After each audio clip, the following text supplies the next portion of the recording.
In 2016, Australian ultramarathon runner Dion Leonard, who lives in Scotland, traveled to China to participate in the Gobi March, a grueling 150-mile long, six stage ultramarathon across the Gobi Desert. He was completely focused on winning. But on the second day, he crossed paths with a small, scrappy, stray dog, which he later named Gobi. Over the Tian Shan mountains and across massive sand dunes, the dog ran with him for a total of 77 miles, sticking by his side through scorching days, cold nights, and rugged terrain.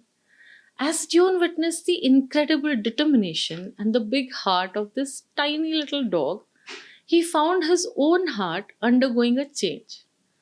Gobi shifted his priorities from performance to companionship. He began to care more about her well being than about finishing first. He decided to bring her home to Scotland. But before he could do that, Gobi went missing.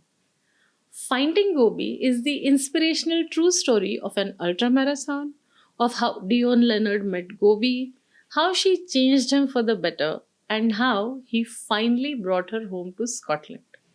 Let's switch on the reading lamp.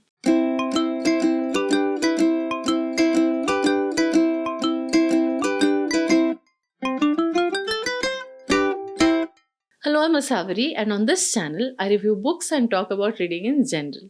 Now, let's take a look at the details of this cute little book. Facts and figures.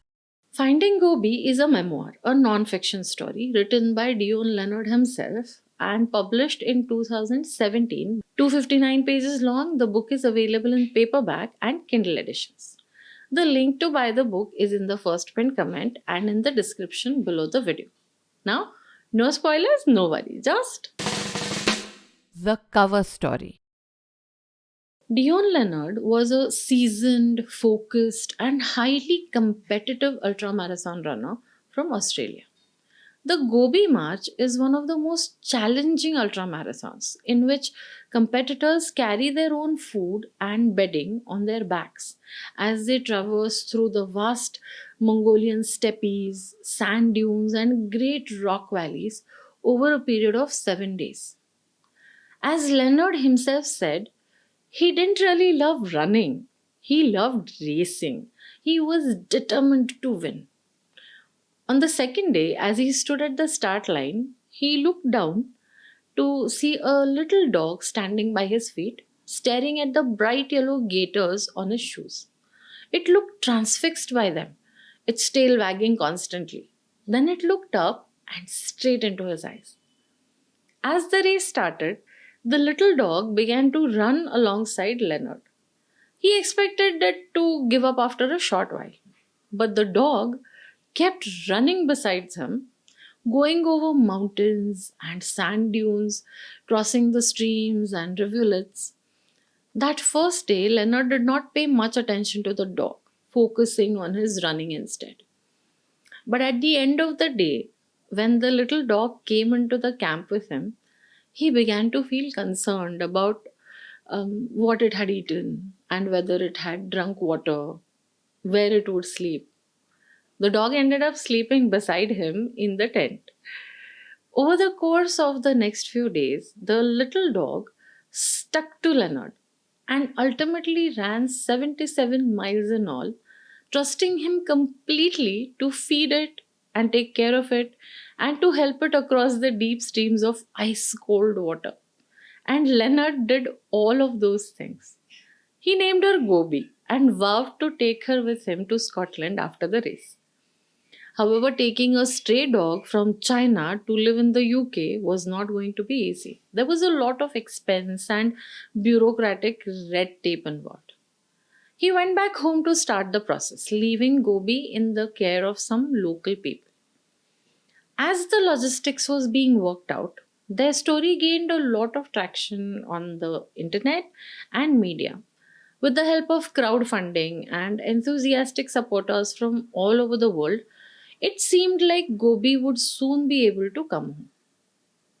But then Leonard was told that Gobi had gone missing in the sprawling Chinese city of Urumqi.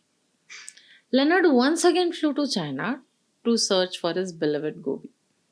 He organized a massive search effort, enlisting the help of local volunteers, distributing flyers, and leveraging social media to spread the word. What follows is an incredible story of the search for Gobi, their heartwarming reunion, and months of struggle through red tape and rules and regulations before Leonard and Gobi finally went home to the UK together. After listening to the storyline, I doubt that you need any more convincing, but still, I'll give you my top 4 reasons for reading the book. Speaking my mind. 1. A glimpse into ultramarathon racing. The descriptions of the Gobi March ultramarathon are vivid and detailed. Leonard describes the terrain, the weather of the place, the atmosphere of the race. You feel like you're running the race with Leonard. It's an inspiring and interesting account of one of the toughest long distance races that most of us will probably never experience firsthand. 2. Multiple genres in one book: thrills and adventures of the ultramarathon, the mystery and suspense of Gobi's disappearance and the search for her, the emotional human animal bond, the journey of personal transformation of Leonard as he goes from being a competitive, emotionally distant athlete to a more compassionate and grounded person, the kindness of strangers that makes it possible for the man to bring the dog home. Unlike the usual bad portrayal of social media, you get to see how it can be harnessed to do good. You have a non fiction book that thrills, inspires, educates, and entertains. Not a bad deal at all. 3. Very well written. The way the plot is structured, it will keep you hooked throughout the book. The timeline alternates between past and present, but it's not irritating. It's done so well that you stay involved in everything that's going on in the book at that moment.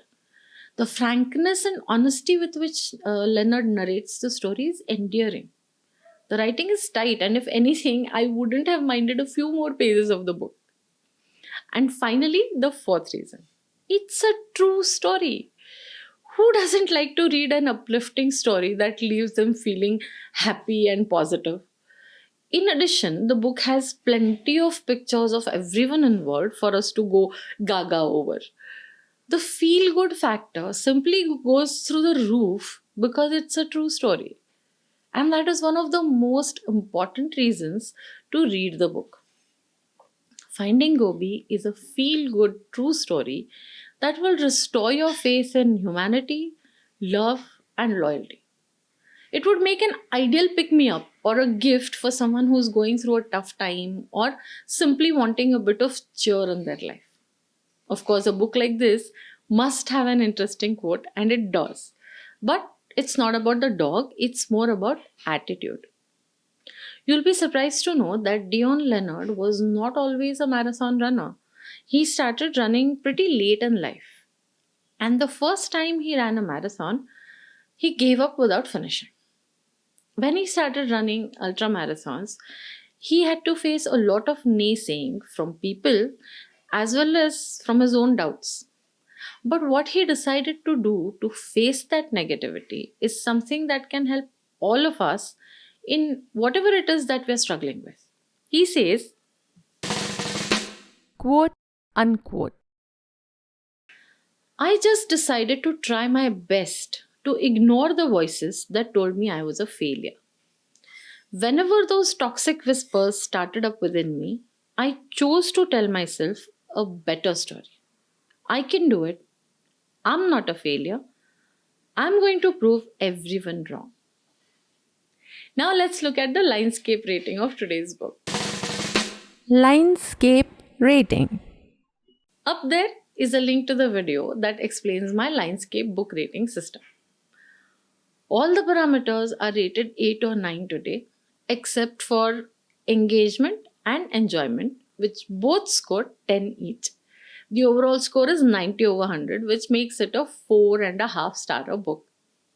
Now it's time to put my thoughts.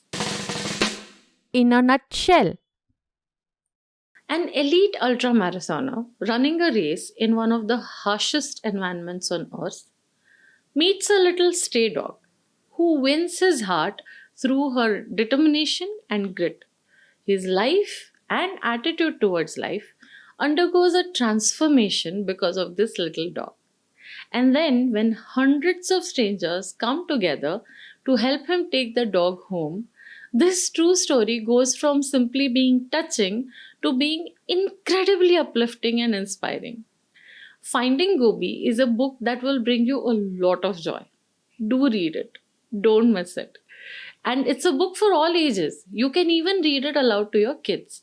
And if they love reading on their own, there is a young readers edition available. I haven't read it personally, but I'm pretty confident it must be equally good. You can check it out if you have kids at home. If you like this episode, please give me a thumbs up. Hit the subscribe button and the notification bell icon. Share with your friends and family. The more, the merrier. Please visit the Reading Lamp every Friday for a fresh new book review. This is Asavri signing off for now. Have fun under the reading lamp. Switch on, read on.